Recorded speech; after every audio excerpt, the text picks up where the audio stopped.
After midnight on Saturday, October 19th, 2013, a 23-year-old man named Ode Egilus stood at the bar in a packed dance club in Antwerp, Belgium. The bartender slid 2 shot glasses across the bar towards Ode, and he grabbed both of them, he held one, and he handed the other to his friend, Kevin Rodriguez Fuentes, who was standing right behind him. It was Kevin's birthday. So Ode raised his shot glass and shouted happy birthday in Spanish over the pounding dance music, and then the 2 young men slammed back their drinks. Ode had moved to Antwerp, Belgium from Spain about 6 months earlier when he had gotten a job as a computer engineer. When he'd arrived, he hadn't known anybody. But he'd met Kevin at a beer festival, and the 2 of them had gotten along right away. And Kevin was from the area, so he'd introduced Ode to a bunch of his friends and shown him the best spots to hang out in the city, and the 2 had gotten very close very quickly. Now, standing at the bar after, taking their shots, Kevin tapped on Ode's shoulder and he pointed out at the dance floor and he grinned because there was a group of young women about their age all dancing together out there. And so the 2 young men, they headed out to the dance floor to go speak with these girls. And from this point on, the night really became a blur for Ode, who kept going back and forth from the dance floor back to the bar for more drinks. But, despite that, Ode was having a great time.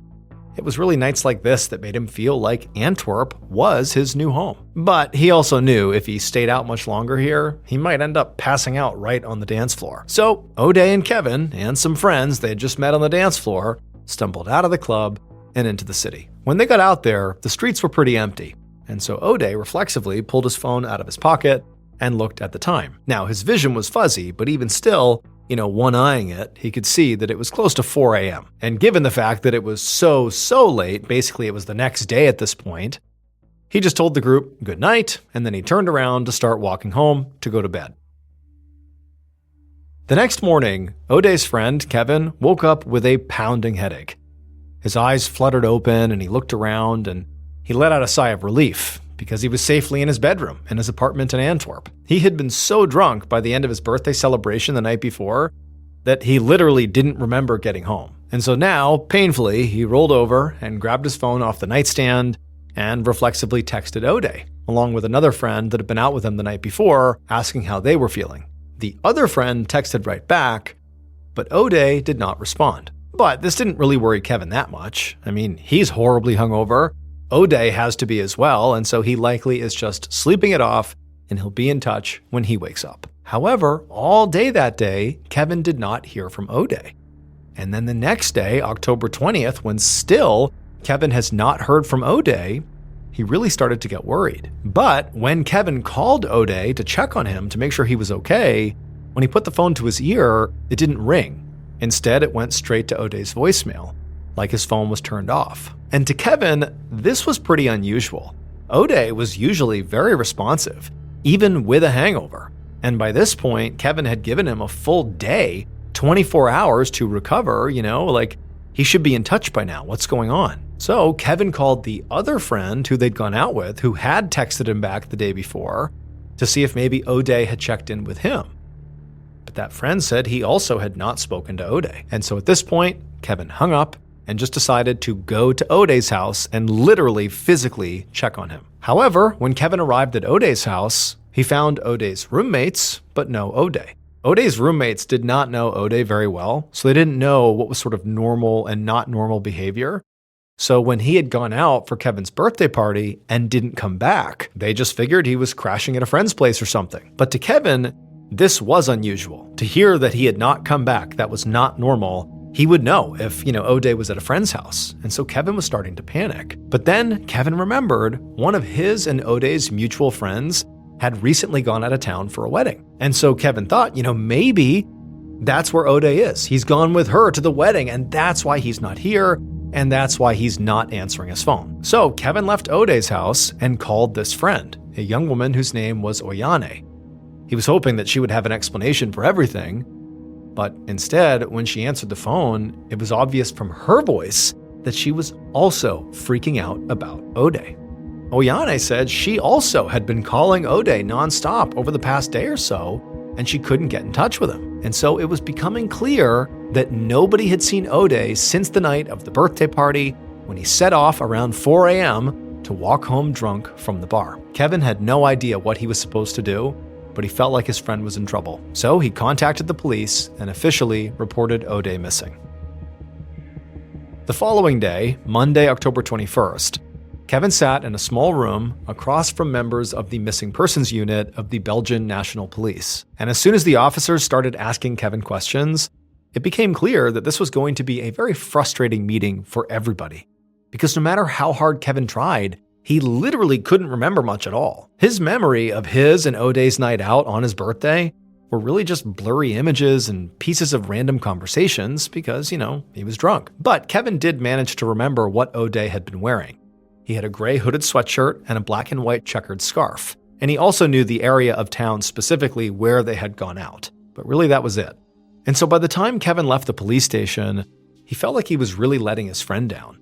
And he just couldn't handle the idea that now he would just have to sit around and wait and hope police magically found him, when right now O'Day, wherever he was, could be in trouble or hurt or something. He just felt like he had to do something. So that afternoon, Kevin met up with some of O'Day's other friends, and together, they began hanging posters all around the city that had pictures of O'Day on them. Antwerp was a very busy city, filled with bars and restaurants that stayed open very late, so they were sure that somebody had to have seen O'Day while he was walking home. He couldn't have just disappeared into thin air. People don't do that. Meanwhile, detectives in the missing persons unit got to work. Now, Kevin had not given them a ton to go on, but knowing where in the city he and O'Day had gone out and what O'Day had been wearing did actually turn out to be quite helpful. Because with this basic information, police were able to collect CCTV surveillance camera footage from outside of the bars, restaurants, and street corners where Kevin and O'Day had been. And it didn't take them long to pick up on O'Day's trail. The investigators were hoping to find footage of O'Day getting into a cab or some other vehicle, or maybe wandering into a building, or even evidence that he'd been attacked in some capacity. And at first, they thought that is exactly what they'd found. Because on camera footage, around 4 a.m. on the morning O'Day disappeared, the police saw him wandering down this dimly lit side street on his own. His black and white checkered scarf really jumped out on the footage, and the police watched on video as this man suddenly came out of the shadows and rushed O'Day. The man attacked O'Day and stole what looked like O'Day's wallet right out of his pocket, and then the man took off running. And as disturbing as it was, the footage did not actually surprise the investigators very much. While Antwerp was not a particularly violent place, it was a big city, and drunk people wandering home at night did occasionally get mugged. However, what the investigators saw next on the surveillance footage did completely shock them. Because after the mugging, O'Day had pulled himself together and kept heading down the street. And on footage taken a few minutes later from a different camera, the police saw O'Day still wandering on his own when suddenly 2 new men rushed up, attacked O'Day, took his phone, and then they ran away. Meaning, in the span of just a few minutes, O'Day had been mugged twice by 3 different people. And none of the investigators had ever seen anything like that.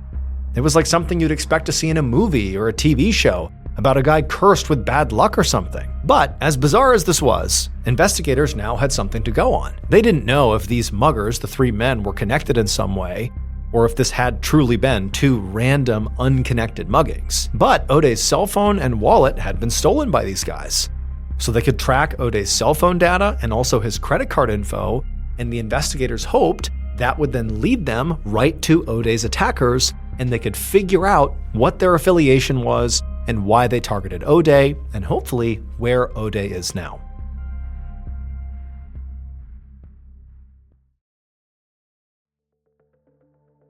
The investigators' plan took a few days, but it did pay off in a big way. By tracking O'Day's credit card, investigators discovered that somebody had attempted to use one of his cards at an ATM in the city.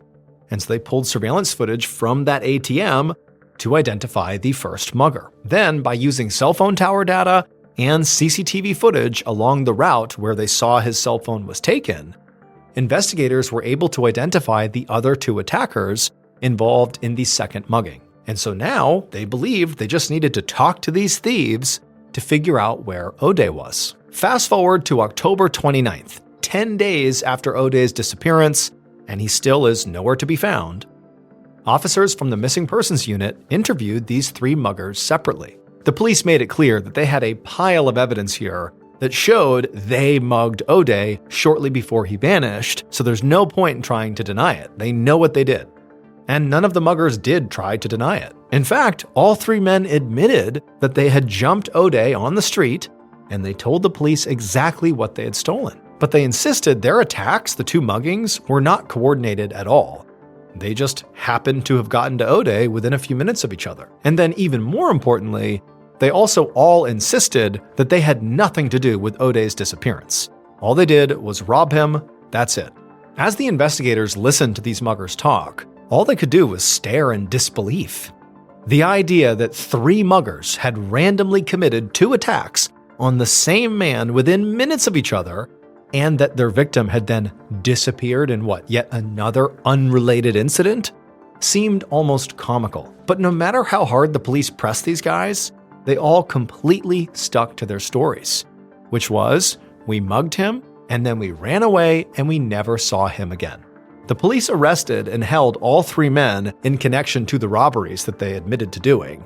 But their goal, despite what these men have said, was to find enough evidence to still charge them with the kidnapping, or maybe even murder, of O'Day. But then, a new piece of surveillance footage surfaced from a new camera, and this new footage actually showed O'Day moments after the second mugging. And on this footage, investigators didn't see any of the muggers dragging O'Day away or something. Instead, just like the muggers said, they really did take off after that second mugging, and just like he'd done after the first attack, O'Day dusted himself off and just kept on walking down the street and out of the camera's range, but he was alone. And so now, to their complete astonishment, the police had to admit that the muggers might be telling the truth, and that O'Day could have just kept wandering the streets of Antwerp for hours after he'd gotten attacked. They didn't know, but they know the muggers ran away and O'Day was alone, at least briefly after the second attack. And also, this new footage made them realize that to really conduct this investigation, they were going to need to search the entire city to see if anyone, anywhere, had seen O'Day. So, in early November of 2013, about 2 weeks after O'Day's disappearance, Belgium National Police conducted a massive investigation throughout all of Antwerp. They visited all the bars, all the restaurants, all the clubs in the area roughly where O'Day and his friends had been out partying. But no matter who they spoke to, no matter where they went, nobody knew where O'Day was or what happened to him. But as they hit all these dead ends, the investigators' search continued, and it sort of slowly migrated north through Antwerp in the rough direction where O'Day had been last seen walking, away from the city center and towards the banks of the River Scheldt, which runs right through Antwerp on its way to the North Sea. On the evening of November 7th, so by this point it is 19 days since O'Day was last seen, several detectives from the Missing Persons Unit stepped onto the deck of a very unique structure that literally floated on the River Scheldt. The structure was called the Bod Boat. That morning, police boats had been dragging the river itself and were searching the riverbanks with dogs, looking for any signs of O'Day. But the search of this river couldn't be completed without a stop at the Bod Boat. So the Bod Boat was basically a massive club, bar, and high-end restaurant that had been built into a converted ship that was moored right in the middle of the stretch of the river that police were dragging. But the biggest attraction of the Bod Boat was not the food or the dancing. It was the almost Olympic-sized swimming pool that had been built into the deck of the ship, and it looked like it was floating right on top of the river. People referred to it as the world's largest floating swimming pool, and it was always packed. The Bod Boat had a very good, very wide, unobstructed view of the city and the river, and so the detectives were hopeful that if O'Day had passed by, someone on the Bod Boat likely would have been able to see him. So now the detectives split up and began interviewing the Bod Boat staff and the patrons, asking if any of them remembered seeing a young man in a distinctive black and white checkered scarf on the morning he went missing. Now, at this point, pretty much everybody in the city had already heard of O'Day. I mean, his face was plastered on posters everywhere, and people really wanted to help. But as detectives talked to everybody at the Bod Boat and the pool and the bar and the restaurant, everybody, as much as people wanted to help and thought they might have tips that could help, nobody had anything that was meaningful. And so eventually, the investigators had to leave the bod boat, and they just spent the rest of the afternoon on the banks of the river watching the marine unit do its work. But just like on the bod boat, there was nothing found in the river itself.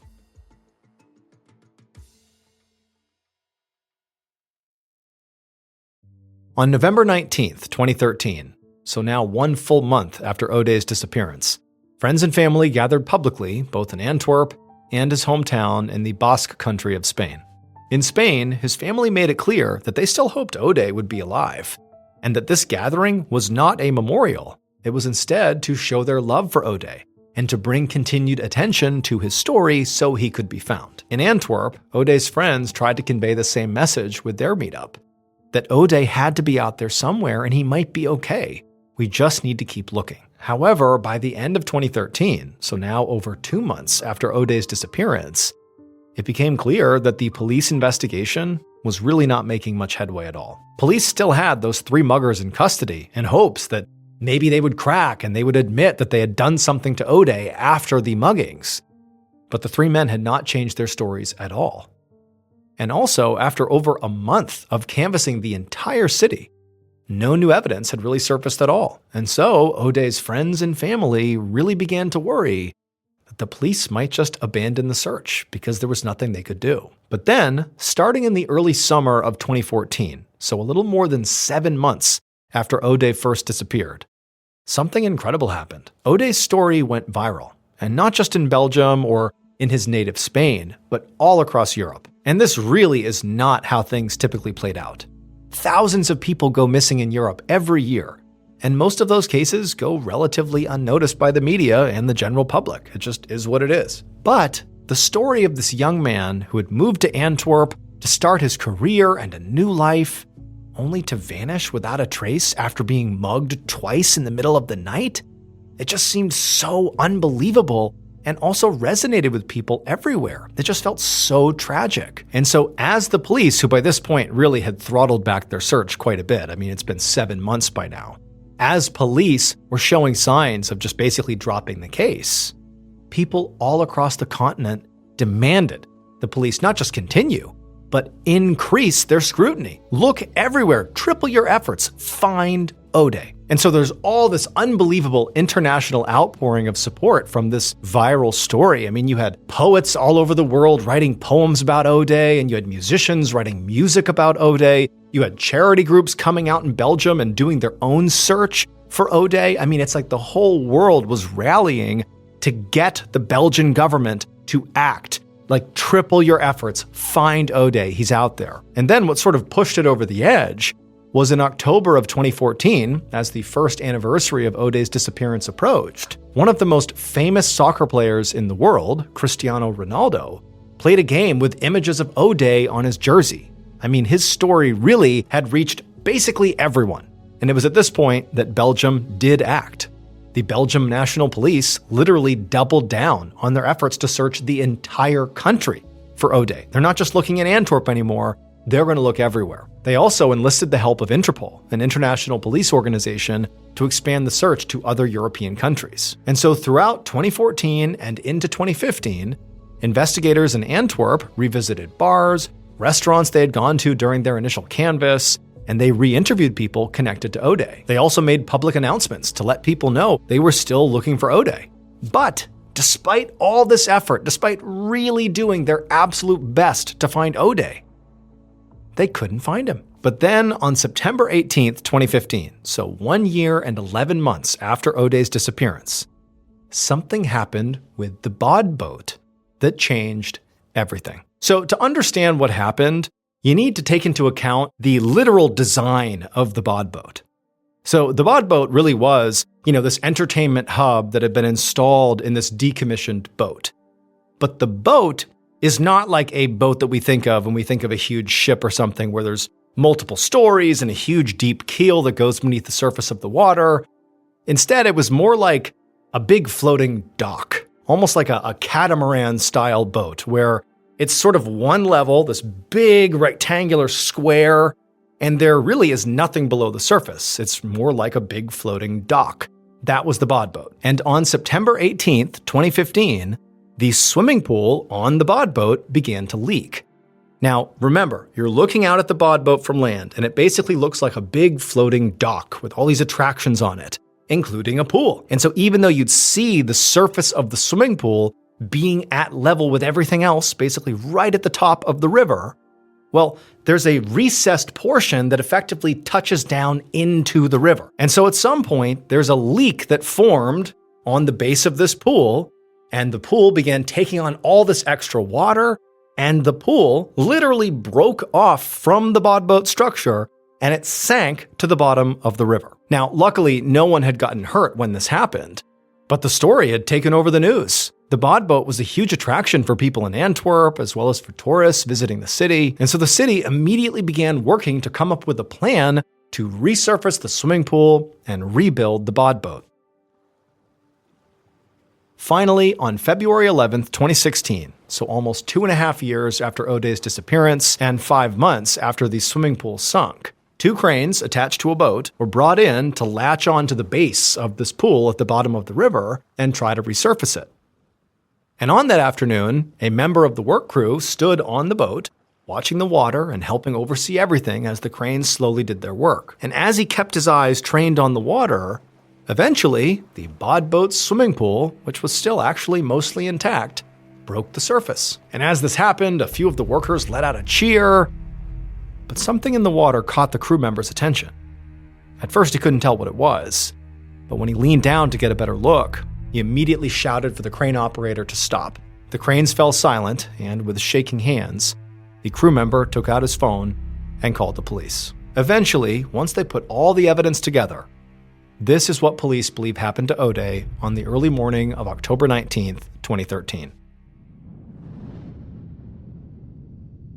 At around 4 a.m., after leaving his friends, O'Day began his walk home.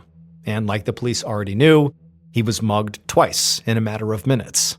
But after the second mugging, he really did pick himself up and sort of collect himself, and very likely he was hurt, he was scared, and he was very drunk, so likely disoriented, doesn't know if there are more threats coming, doesn't really understand what's even happening, but he needs to get home. And we know he continued trying to walk home for some time, because eventually he came in contact with a group of strangers who would eventually come forward and confirm this. But they apparently saw this guy who looked beat up and disoriented. It was O'Day, and they called out to him and tried to convince him to let them book him a cab to get him home. But he was so disoriented and so drunk, he didn't even answer him, and he just walked off. But at that point, he had moved fairly far north in the city, and he was getting near the banks of the River Scheldt. So for reference, he had walked pretty far off course. He was not near his home. He was clearly lost. And at some point in his disoriented, scared, drunken state, he tripped and actually fell into the river.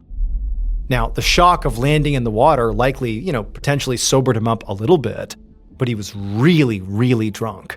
And so even if he had tried to swim and get to shore, there was a strong enough current that it would have been fairly difficult to get out of the water. And so the current ended up pulling him all the way up against the side of the bod boat.